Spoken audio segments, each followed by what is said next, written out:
नमः संस्कृताय मित्रों। तो आइए आज हम शिशुपाल वधम ये एक महाकाव्य है जिसके आपके लेखक हो जाएंगे महाकवि माघ। तो इनका पहले जान लीजिए कि शिशुपाल वधम के जो लेखक हैं महाकवि माघ का परिचय जान लीजिए, जो इनको लिखने वाले हैं, और इसके बाद हम आपको शिशुपाल वधम का परिचय बताएंगे। तो यहाँ पर आपको संपूर्ण परिचय मिल जाएगा। जो आपके प्रश्न बनते हैं, कैसे प्रश्न बनेंगे, मैं आपको संपूर्ण परिचय बताऊंगा। इसमें महाकवि माघ और शिशुपाल वधम ये इसका पूरा परिचय आपको इसी वीडियो में मिल जाएगा।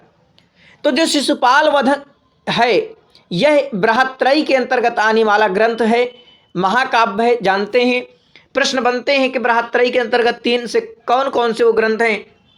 अगर आप जानते होंगे तो पहला आपका किरात अर्जुनीयम है, और दूसरे नंबर में आपका शिशुपाल वधम है, और तीसरे नंबर में आपका नैषधि चरितम है। तो आप अगर एक किशन टिक याद कर लेंगे, चाहे किशन नाम से, देखो किशन तो की से हो गए किरात अर्जुनीयम, सा से शिशुपाल वधम, ना से नैषधि चरितम। तो ये बृहत्त्रयी के अंतर्गत आते हैं और पूछा जाता है ये प्रायः प्रश्न, इसीलिए मैं आपको ये बता दिया हूँ। ठीक है, किरात अर्जुनीयम में 18 सर्ग हैं और शिशुपाल वधम में 20 सर्ग हैं और नैषधि चरितम में 22 सर्ग हैं। तो दो दो सर्ग का आपको अंतर मिल जाएगा। 18 में 2 जोड़ देंगे तो 20, और 20 में 2 जोड़ देंगे तो 22। ठीक है, चलिए तो शिशुपाल वधम के जो कवि हैं वो माघ का परिचय जानते हैं। तो शिशुपाल वधम नामक महाकाव्य के रचयिता महाकवि माघ हैं। इन्हें विद्वानों ने श्रेष्ठ महाकाव्य का प्रणेता कहा है। और देखिए क्या चला कि काव्येषु माघः, तो ये जो है श्रेष्ठ काव्यों में जो है महाकवि माघ का नाम आ रहा है। भारवी के द्वारा प्रवर्तित विचित्र मार्ग को माघ ने बहुत ऊंचाई पर पहुंचाया तथा भारवी से आगे बढ़ने का सफल प्रयास किया है महाकवि माघ ने। भारवी का किरात अर्जुनीयम बड़ा ही फेमस है, जो कि प्रायः परीक्षाओं पर प्रथम सर्ग लगाया जाता है।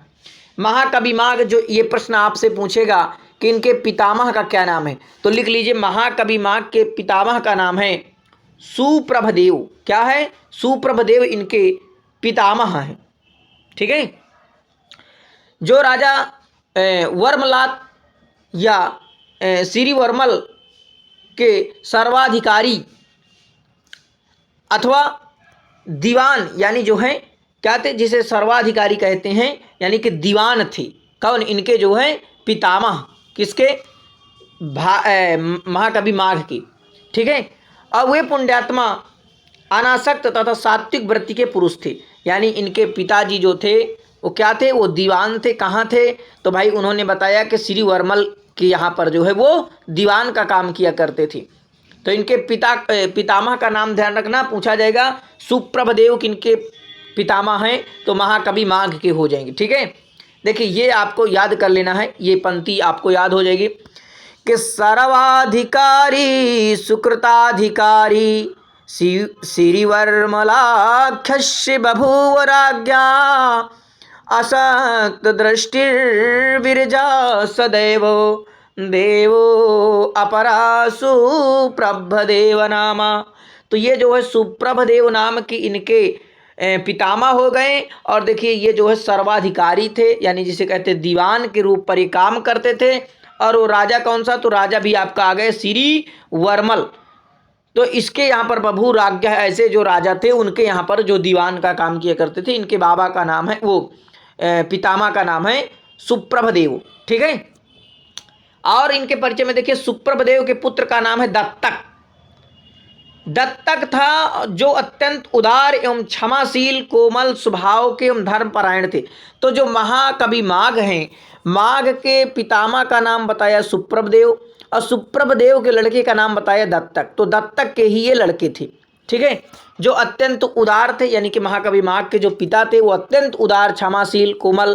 तो 2 प्रश्न आप नोट कर लीजिए, इनके पितामह का नाम और इनके पिता का नाम, ये आपसे प्रश्न में पूछे जाएंगे। ठीक है, इन्हें लोग सर्वाश्रय भी कहते थे। ठीक है, क्योंकि सबकी सहायता के लिए ये तत्पर रहते थे। इन्हीं दत्तक के पुत्र महाकवि माघ थे। तो देखिए सर्वाश्रय ये किसे कहा जाता था? अगर प्रश्न आपसे पूछेगा तो सर्वाश्रय जो है महाकवि माघ के जो है पिताजी को यानी दत्तक को कहा जाता था। अब वहाँ पर ऐसा प्रश्न बनेगा कि सर्वाश्रय, सर्वाश्रय किसे कहा जाता था? आपको ऑप्शन दे दिया, महाकवि माघ को कहा जाता था, या दत्तक को कहा जाता था, या भारवी को कहा जाता है। ठीक है, इस प्रकार से ऑप्शन, तो ये क्या हो जाएंगे? दत्तक को कहा जाता था, क्योंकि ये सब कुछ अपना दान देते थे लोगों की अच्छाई के लिए, उनका कोई भी दुख टाड़ने के लिए उनकी सहायता करते थे। ठीक है, महाकवि जो माघ थे भैया, वो सूर्य की सूर्य पूजक थे। जैसे आप सब देखें, कालिदास जो है शिव के उपासक होते हैं, शंकर जी की पूजा करते हैं। अब वहीं आप अश्वघोष को देखेंगे तो वो भी पहले शिव के थे, लेकिन बाद में वो बौद्ध धर्म को अपनाते हैं। अश्वघोष जाति से ब्राह्मण थे, आप सब जानते हैं। तो इस प्रकार से सब हर व्यक्ति अपने अपने देवता को मानता है। तो महाकवि माघ जो थे वो सूर्य यानी सूर्य भगवान की पूजा करते थे। ठीक है, अपना देवता मानते थे।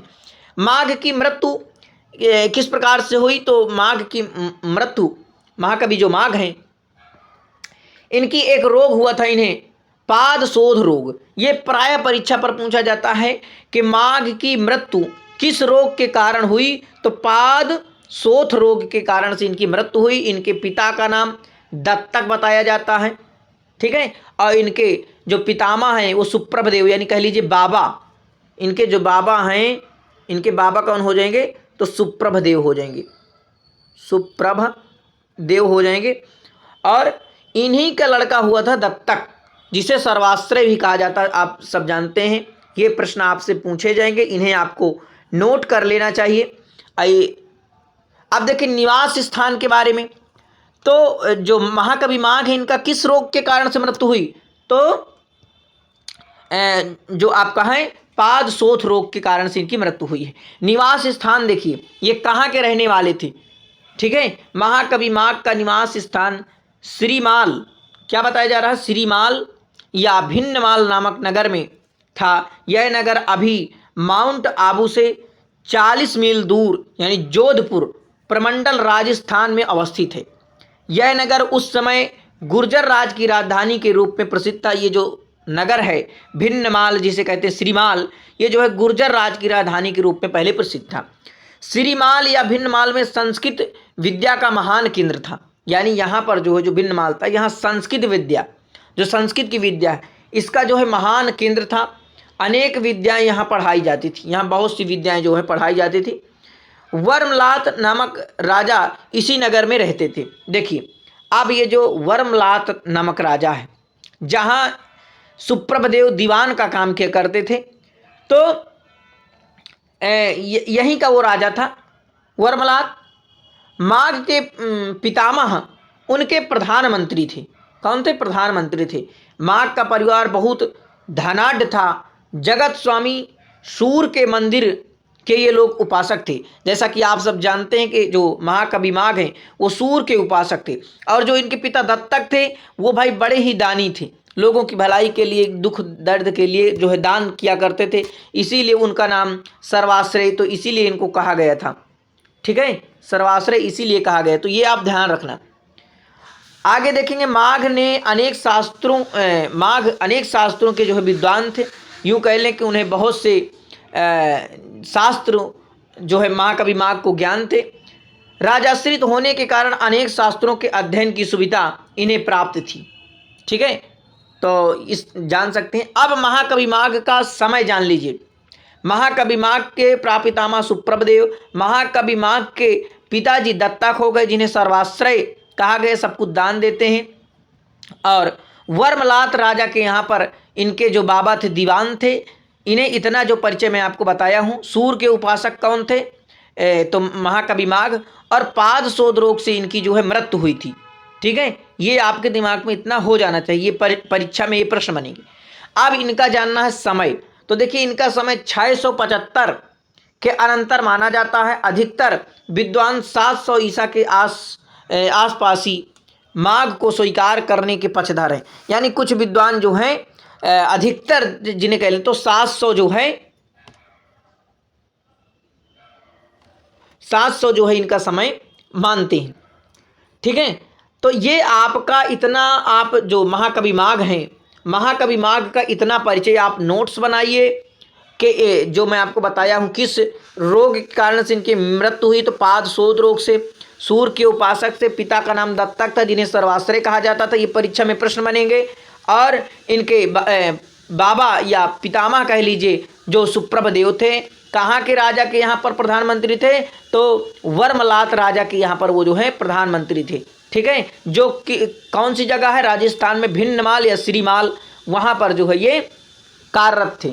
समय इनका 700 के आसपास ही विद्वानों ने स्वीकार करते हैं ज़्यादातर। अब जो शिशुपाल वधम है जिसमें आपके 20 सर्ग बृहत्रयी के अंतर्गत आता है, तो अब आप शिशुपाल वधम का परिचय जान लीजिए। यह महाकवि माघ की एकमात्र कृति है। जैसे आप देखे होंगे जो किरात अर्जुनियम है, किरात अर्जुनियम भी भारवी की एक ही कृति है। इसी प्रकार से शिशुपाल वधम जो है यह महाकवि माघ की एक ही रचना है। बस किरात अर्जुनियम 18 सर्गों में है और महाकवि माघ की रचना 20 सर्गों में है, थोड़ा बढ़ा दिया 2 सर्ग। यह महाकवि माघ की एक कृति है, 20 सर्गों के महाकाव्य के रूप में है। तो प्रश्न बनेगा यहाँ से कि शिशुपाल वधम में कितने सर्ग हैं? 20 सर्ग हैं। शिशुपाल वधम क्या है? एक महाकाव्य। किसकी रचना है? महाकवि माघ की। चलिए दूसरा प्रश्न ये बना कि इसमें 1645 पद हैं। जो 20 सर्ग हैं, 20 सर्ग में पूरे श्लोक कितने हैं? तो 1645 श्लोक हैं। 15वें सर्ग में 34 प्रक्षिप्त श्लोक हैं। ठीक है, जिनकी व्याख्या जो है मल्लीनाथ ने नहीं की है। ऐसे 34 श्लोक हैं जिनकी जो है मल्लीनाथ ने जो है व्याख्या नहीं की। मल्लीनाथ ने सर्वांशा टीका शिशुपाल वधम में लिखा, ये नोट कर लो, अपने जो भी कॉपी बना रहे हैं उसमें लिखिए कि सर्वांशा टीका मल्लीनाथ ने शिशुपाल वधम में लिखा। ये आपसे पूछा जाएगा। जीवातु टीका उन्होंने, देखिए मैं 3 प्रश्न आपको बता देता हूँ, यहाँ पर नोट कर लेना।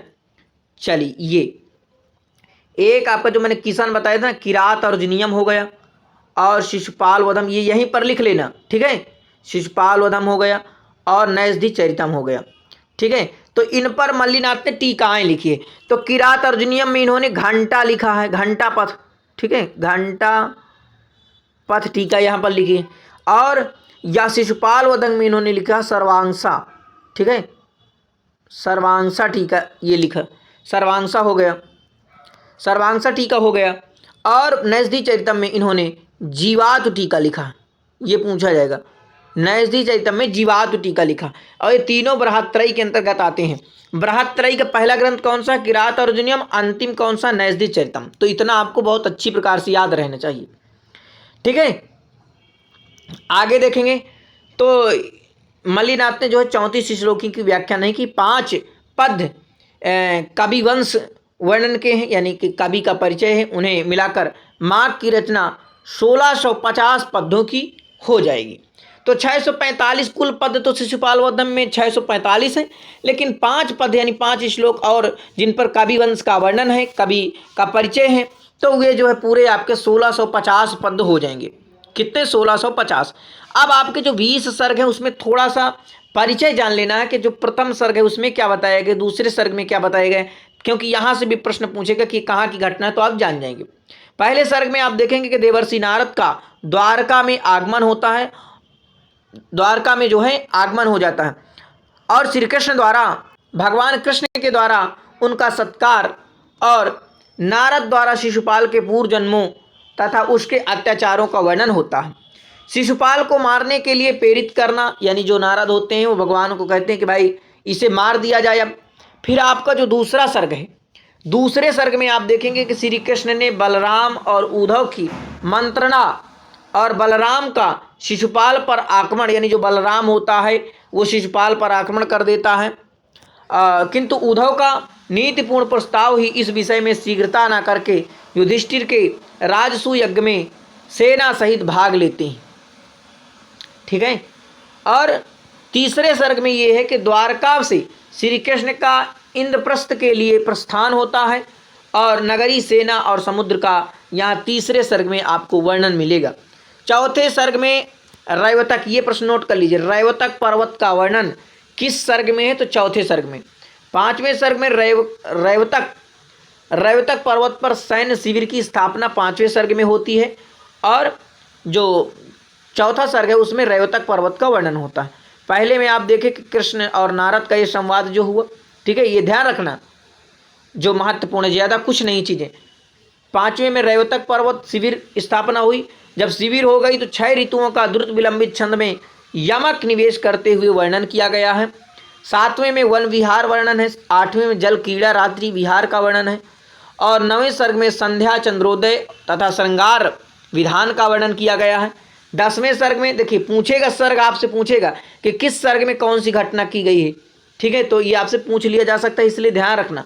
पान गोष्ठी एवं रात्रि विहार का वर्णन जो है 10वें सर्ग में किया गया। 11वें सर्ग में प्रभात का वर्णन किया गया है। 12वें सर्ग में श्री कृष्ण का पुनः प्रस्थान तथा यमुना नदी का वर्णन किया गया है।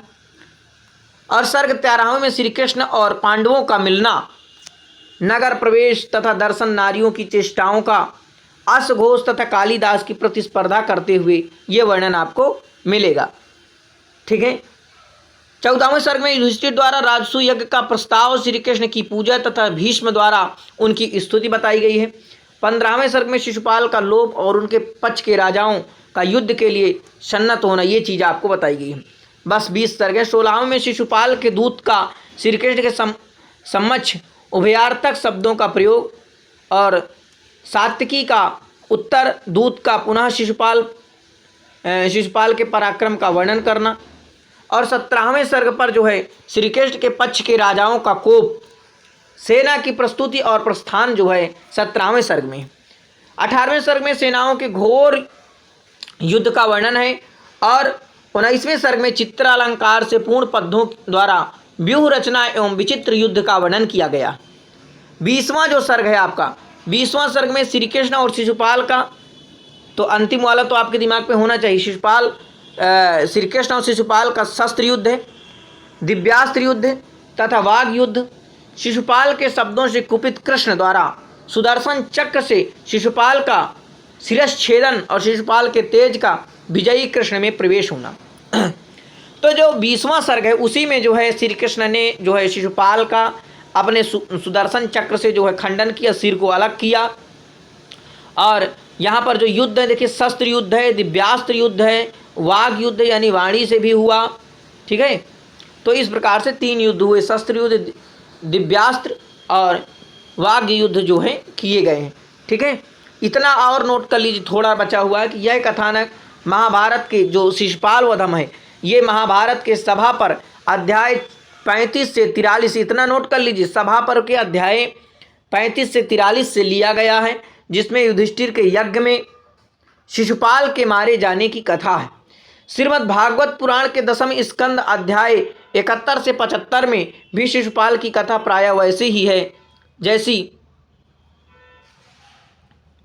भाई इधर देखो, जैसी इस महाकाव्य में वर्णित है। इसलिए बहुत से विद्वान भागवत पुराण को ही इस महाकाव्य का उपजीव सूत्र मानते हैं। तो शिशुपाल वधम का उपजीव जो है काव्य क्या हो जाएगा, वो महाभारत का सभा पर्व हो जाएगा। महाभारत का सभा पर्व अध्याय 35 से 43 तक। लेकिन कुछ विद्वान क्या मानते हैं, भागवत पुराण। तो मान लो अगर कहीं भागवत सभा पर्व ना दे, भागवत पुराण दे, तो भी आपको इसे लगा देना, ठीक है।